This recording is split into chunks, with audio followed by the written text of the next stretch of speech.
Bonjour et bienvenue dans Prière Inspirée. Nous sommes heureux de vous retrouver avec Audrey Mac.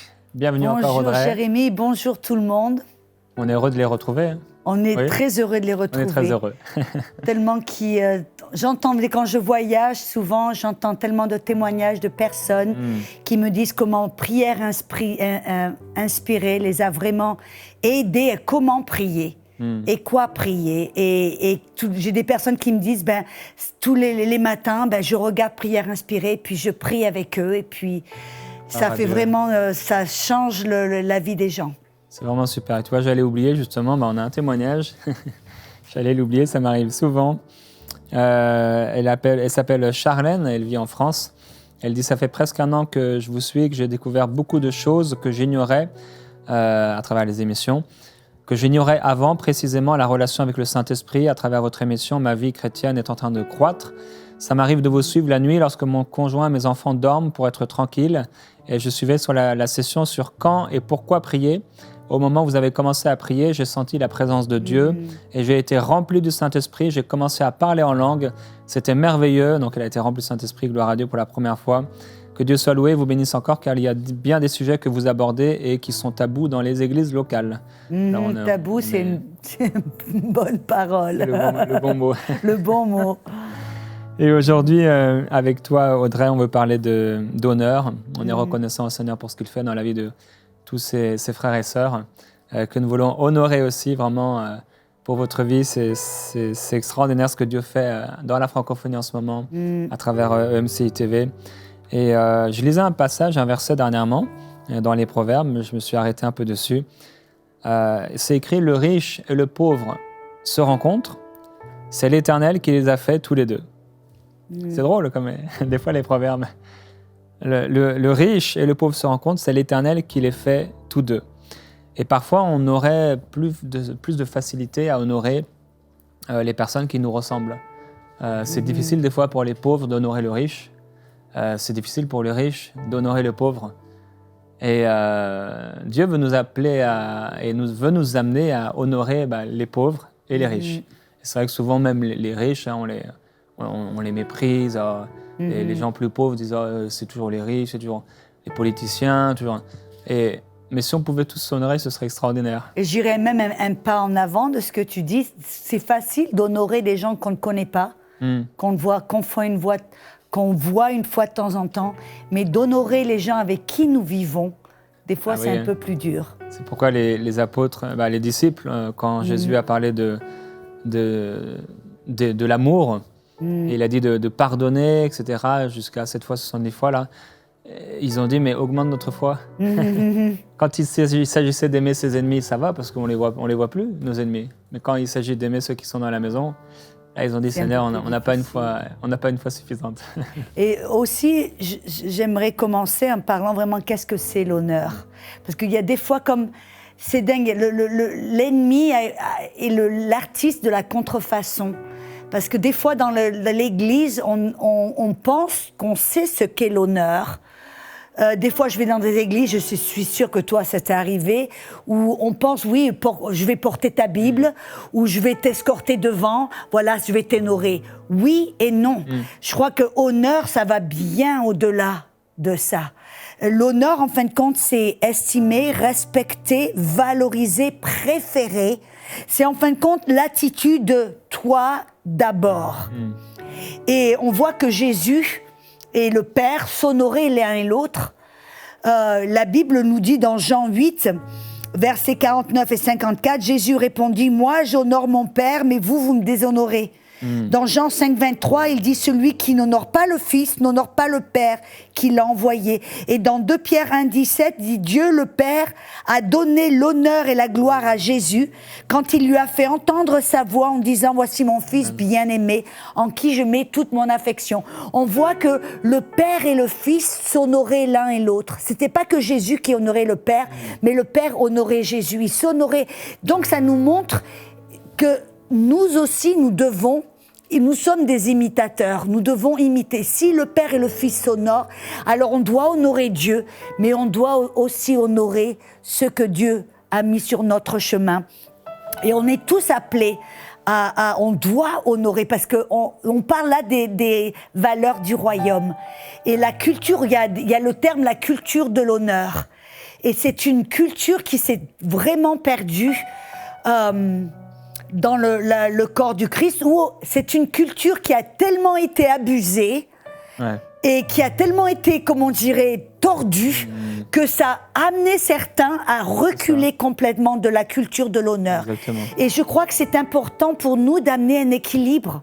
Qu'est-ce que c'est vraiment l'honneur et comment nous honorer? Et je crois que ça, c'est important. La Bible nous appelle d'honorer. D'abord, on est appelé à honorer nos parents. Éphésiens 6:2 dit « Honore ton père et ta mère ». Et c'est intéressant, il dit c'est le premier commandement avec une promesse. Amen. Si on veut vivre longtemps, amen, on doit apprendre à honorer notre père et notre mère. Tu sais, c'est intéressant, ça me vient à l'idée. Le Japon, c'est une culture où ils disent que les gens, c'est là où il y a le taux de mortalité, où les gens vivent le plus longtemps. Et ils ont fait des recherches en disant c'est parce qu'ils mangent beaucoup de poissons ou parce ils ont beaucoup de ceci, beaucoup de cela. Quand en réalité, les Japonais vivent le plus longtemps. Pourquoi? Parce que c'est une culture d'honneur. Quand il y a eu un tremblement de terre, il n'y avait pas de pillage. Ils aidaient les anciens, ils ont une telle culture d'honneur qu'ils honorent leur père, leur mère, ils honorent les vieillards, ils honorent les gens les uns et les autres, que quand il y a eu le tremblement de terre, il n'y avait pas eu de pillage, personne n'allait pour essayer de piller la maison de l'autre, tout s'est fait en ordre, tout s'est fait bien, parce que c'est une culture d'honneur. Mais ça, c'est une culture, et c'est pour ça qu'ils vivent si longtemps, la Bible nous le dit. Si vous honorez votre père et votre mère et les anciens, vous allez vivre longtemps. Et ça, c'est une culture qui s'est perdue dans le monde, en fin de compte. Moi, il n'y a pas longtemps, j'étais à Paris, dans le métro, et puis je regardais des personnes qui venaient, puis des petits jeunes assis, et puis il y a des personnes âgées qui viennent, même avec un déambulateur ou une béquille, et puis les petits jeunes regardent. Moi, je me rappelle quand j'ai grandi, on nous avait appris, si tu as une personne plus âgée, tu lui cèdes ta place automatiquement. Ça s'est perdu. Même dans l'église, il n'y a plus cette culture d'honneur. Et on doit, les gens, ça doit être enseigné, ça doit être appris. Mais comme tu dis, il y avait eu un tel abus où dans certaines églises, on honore le pasteur d'une telle manière qu'on le met sur un piédestal et il devient comme un gourou. Ça, c'est la faussée, ça a été dans une extrême. Et on doit retrouver l'équilibre où il y a une culture de l'honneur qui doit être dans l'Église, mais qui ne doit pas être abusée pour vraiment des moyens égoïstes. Souvent, dans certaines cultures où on met le pasteur sur un piédestal. Et même, je me rappelle, en Afrique, j'avais même entendu des témoignages où le pasteur dans l'église avait demandé que toutes les jeunes filles de l'église aillent coucher avec lui, parce que c'était le pasteur et il fallait l'honorer. Donc si, mesdemoiselles, vous êtes dans une église et c'est le cas, je vous donne un conseil. Fuyez. Cette culture de l'honneur est une culture fausse et c'est une culture, c'est un honneur diabolique, c'est du contrôle et de l'abus. Mais la Bible nous dit d'honorer nos parents, il nous dit aussi les maris, honorez vos épouses. 1 Pierre 3,7 dit « Honorez votre femme, puisqu'avec vous, elle hérite la grâce de la vie, pour que rien ne fasse obstacle à vos prières. » Marie, si vos prières ne sont pas exaucées, si vous avez des problèmes même à prier, regardez-vous, est-ce que vous honorez votre femme? Parce qu'on en a parlé même dans je crois que c'était hier ou avant-hier, où on parlait du contrôle des maris. On a eu une parole de connaissance, que les maris qui veulent contrôler, et ils pensent que c'est l'autorité et la soumission, quand c'est en vérité, c'est du contrôle. La Bible, ici, nous dit, Marie, soumettez-vous, ça veut dire respecter, honorer votre femme. Et vos prières seront exaucées. Dieu va écouter vos prières. Elles ne vont pas être il ne va pas y avoir d'obstacle. on honore aussi les ministres de la parole, ceux qui vous amènent la parole. Et c'est intéressant, dans 1 Timothée 5, 17, il dit que les anciens qui dirigent bien, là déjà qui dirigent bien, amen, c'est déjà ce qui est nécessaire. Il dit que les anciens qui dirigent bien soient jugés dignes d'un double honneur, surtout ceux qui travaillent à la prédication et à l'enseignement. Et là, il y a un côté aussi, l'honneur, c'est aussi un côté financier, là, parce que Jésus, quand il parle d'honorer, il parle aussi d'honorer avec les biens que nous avons. Et ça, souvent, je vois en tant que et je suis sûre que tu peux aussi en parler, c'est que en tant que ministère, des fois on se déplace quelque part, et les gens des fois vous volent l'offrande ou ne vous traitent pas d'une belle manière. Et Jésus a dit, si vous n'honorez pas la personne que je vous ai envoyée, que vous ne recevez pas la personne que je vous ai envoyée, eh ben c'est vous ne me recevez pas moi, vous ne m'honorez pas moi. Donc la Bible nous appelle, nous commande aussi d'honorer ceux qui partagent la parole, ceux que Dieu vous envoie pour prêcher, pour enseigner, pour amen. Donc ça, la Bible nous parle d'honorer de cette manière. Et ça ne veut pas dire simplement, et je vais rajouter quelque chose aussi, ça ne veut pas dire simplement porter la Bible. Moi, quand je prêche quelque part, vous savez comment je me sens le plus honorée? Pas forcément quand quelqu'un veut porter ma Bible, ça me dérange. Ça me dérange un peu parce que... mais quand les gens sont assis et qu'ils ont faim pour la parole, exactement. Et qu'ils sont là et qu'ils vous écoutent, et qu'ils sont là, qu'ils veulent entendre la parole, parce que c'est comme ça, non seulement en honorant la parole, ils honorent celui qui amène la parole. Moi, ça m'honore bien plus que quelqu'un qui veut porter ma Bible. Ouais. D'ailleurs, j'étais un jour dans une église, on a porté ma Bible parce que je prêchais. Et j'y suis retourné quelques semaines après, accompagné d'un orateur, et c'est lui qui prêchait. Et cette fois-ci, c'est sa Bible à lui qu'on a portée, mais pas la mienne. Pas la tienne. Alors c'est vrai que des fois, c'est au-delà de juste le fait de porter la Bible, c'est un exemple et drôle. Je comprends le cœur, je comprends un peu le cœur. Des fois, on se dit, oh, on traite les invités. Des fois, il y a une culture d'honneur qui est un petit peu trop. Ouais.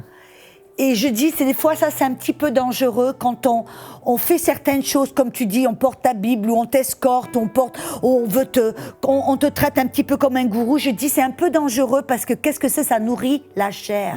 Ça nourrit l'orgueil. Et moi, j'essaie toujours de combattre contre ça. De dire, non, je suis un peu mal à l'aise parce que je dois toujours vérifier mon cœur, que ce qu'ils font pour m'honorer, ça ne soit pas, en fin de compte, une pierre d'achoppement. Et ce que tu partages, c'est vraiment Marthe et Marie. On voit que c'est exactement ça, parce qu'il y en a une qui a voulu, entre guillemets, porter la Bible en faisant à manger, mais l'autre, elle s'est assise au pied du Seigneur pour l'écouter. C'est vraiment ça, ce qu'on cherche, c'est vraiment cette soif, cette faim chez les gens. Et c'est vrai que c'est ça le véritable honneur. Oui, quand on honore la parole.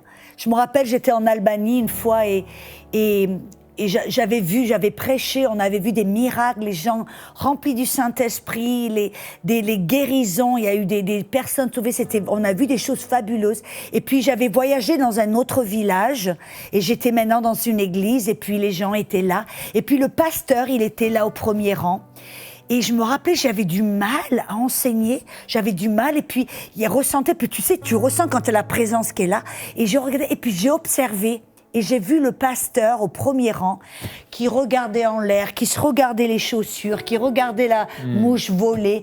On voyait qu'il n'avait aucun intérêt, le pasteur, aucun intérêt et faim pour la parole, et qu'en fin de compte, parce qu'il n'honorait pas la parole, les dons de l'esprit, la manifestation des dons de l'esprit et la manifestation de la présence de l'esprit avait du mal à être là, parce qu'il n'honorait pas la parole, il n'honorait pas le Saint-Esprit, et c'était un peu plus difficile pour moi pour faire ce que j'avais fait la nuit d'avant. J'étais la même personne avec le même message, mais il y avait un manque d'honneur, et il y avait, en fin de compte, c'était Ouais, c'est ce qui arrivait complètement différent. C'est ce qui arrivait à Jésus, hein, quand il allait chez lui. Mais c'est le fils du charpentier.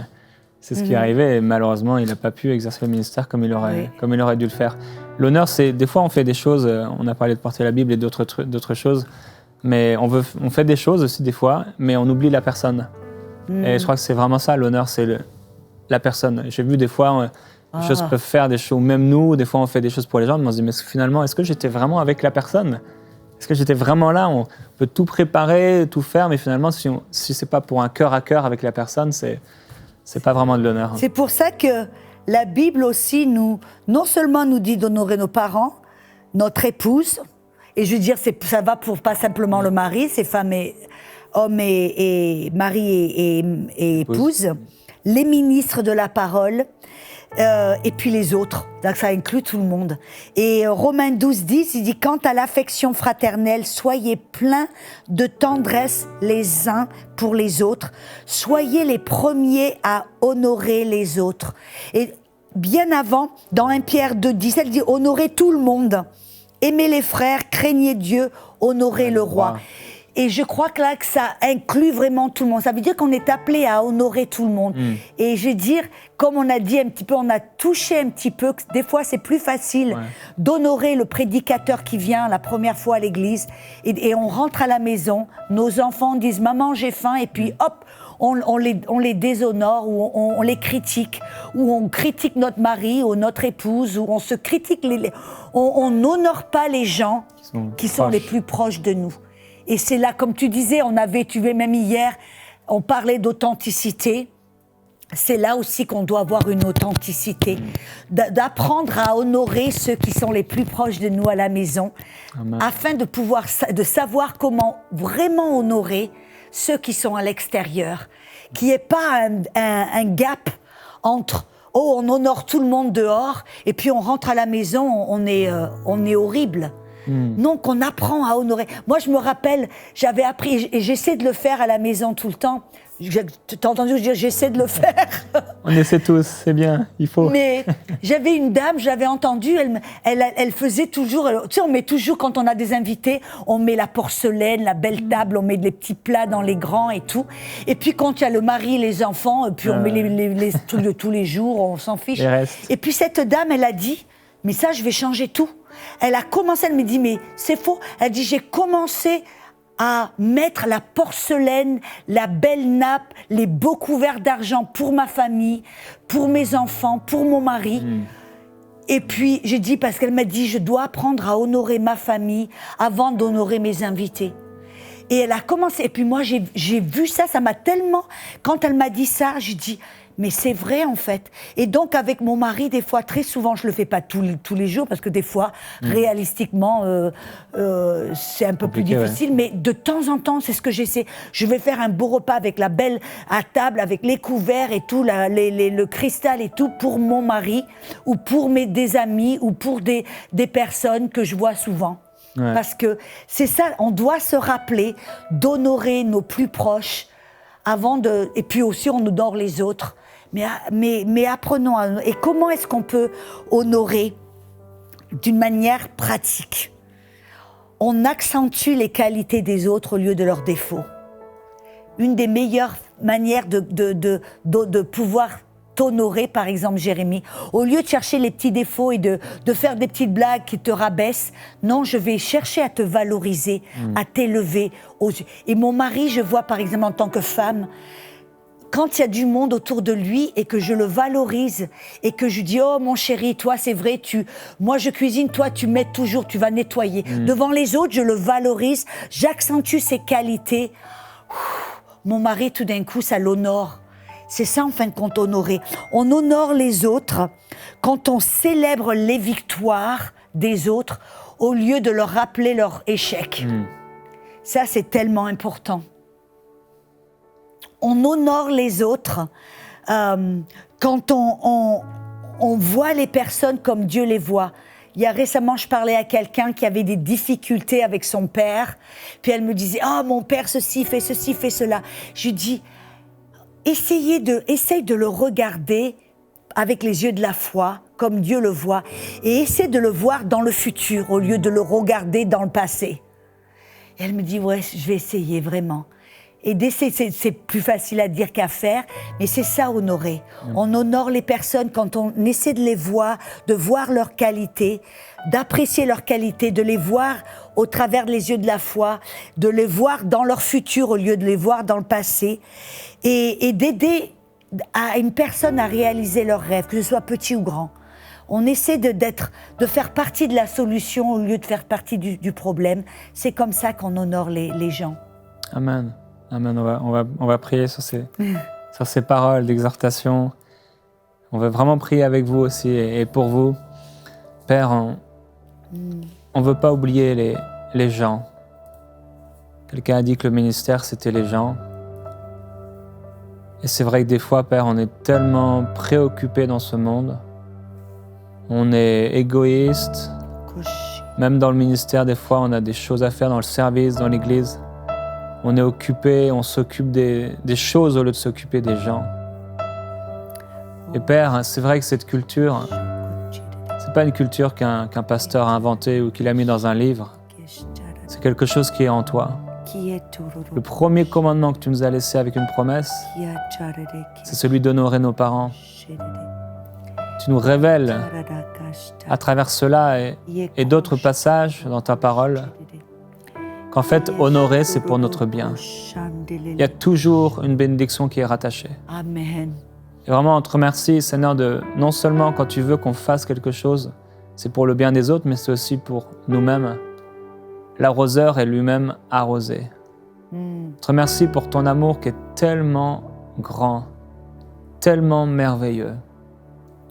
Seigneur Jésus, tu as été semé en terre, tu as semé ta vie, tu as donné ta vie, mais tu as aussi reçu du Père le nom qui est au-dessus de tout nom. Toi-même, tu as honoré et tu as été honoré.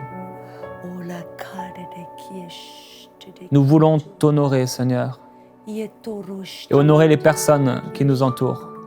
Je prie que tu nous aides particulièrement à honorer les personnes de notre entourage proche. C'est vrai qu'on peut parfois tout faire et se presser pour accueillir quelqu'un qu'on voit une fois par an et oublier les personnes qui sont les plus proches. Père, je veux prier, oui, pour les maris afin qu'ils puissent honorer, aimer leurs épouses, soutenir, fortifier, avoir des paroles de bénédiction.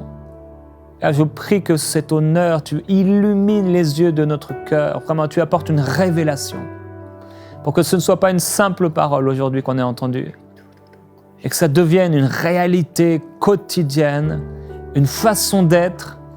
Toi qui veux nous transformer, nous amener de gloire en gloire, nous voulons agir comme toi, Seigneur Jésus-Christ. Merci de nous transformer, de nous changer, de nous métamorphoser dans notre caractère, dans nos attitudes, dans notre personnalité, dans nos façons de faire. Merci parce que tu viens nous changer. Tu nous amènes plus loin. Alléluia. Oh, Sobrataya.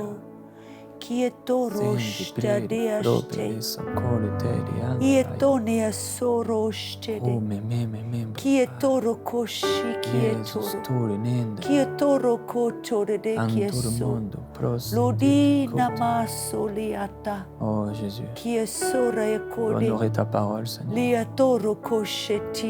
Honorer ta parole.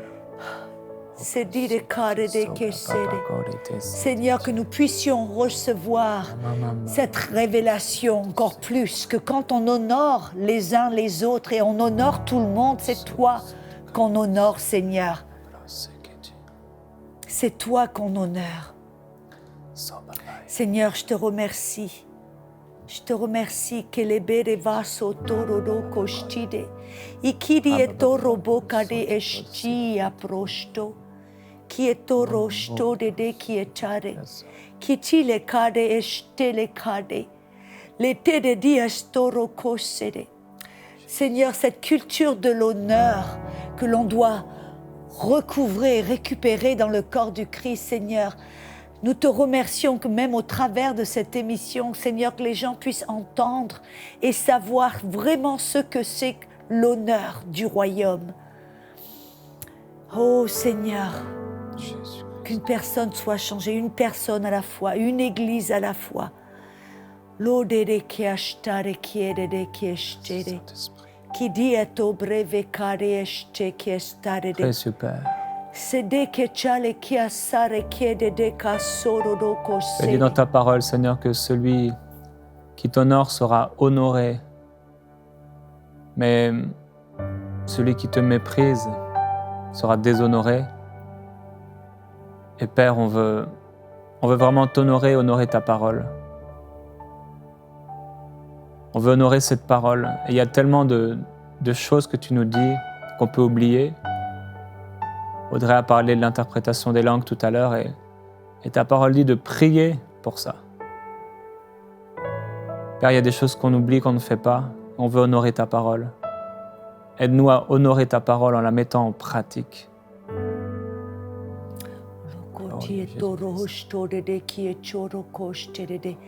Il est de brove yatare hestedi et choro.